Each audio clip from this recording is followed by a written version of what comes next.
Magandang araw mga kabukid. Nandito ako ngayon sa sibuyasan ni Boss Kanyo sa Balaring, no? Malapit ng bunutin ito. Grabe, ganda. Alagang Miracle Foliar. Ang laki niya, no? Dapa na po. Sir Isagani, ipabunot na po natin. So, pinasunda na pala ni Boss ng talong. Mamaya kakapanayamin natin si Boss Kanyo dito sa mga halaman niya. Actually ito mga kabukid ay natira nung bagyong Pipito sa punlaan doon sa dulo, no, sa kabilang ibayong yan. Ito lang po yung nailipat dito. Lipat tanim po kasi ito na variety takis. Ang kanya pong pinunla rito mga kabukid ay 2 lata. Ito lang po natira, survive. So tingin ko naman mababawi naman din dahil sa ganda ng hitsura ng sibuyas. Ang lalaki po, lalo na sa actual. Ang galing talaga ng kuwanan takis, no? Shoutout nga pala kay Mr. Fernandez ng Pook Rizal at saka kay Kuya Berhilio, yung successful harvest nila ng sibuyas. Nung nakarang araw nandun po tayo, nag-live po tayo doon. Kaya lang mababa po yung presyo ng sibuyas, 42 lang po. 32 lang po yung presyo ng puti. Pero naka 400 plus buriki po sila, 74 po yung pickles, no? At ayun ang naging maganda sa area po na 4,000 square meter. Grabe, 424 buriki. Yan mga kabukid.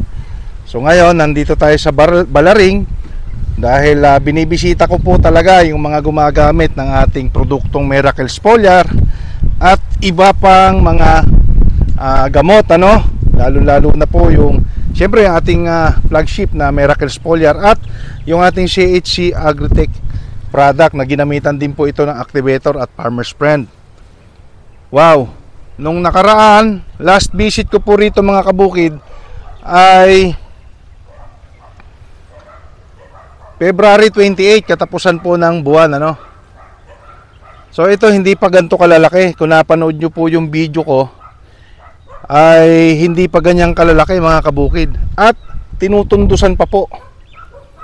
So ilan days lang po tayo nakalipas mga kabukid, 10 days.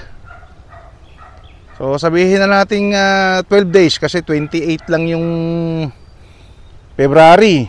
So ayan na po, ang gaganda na, namunga na.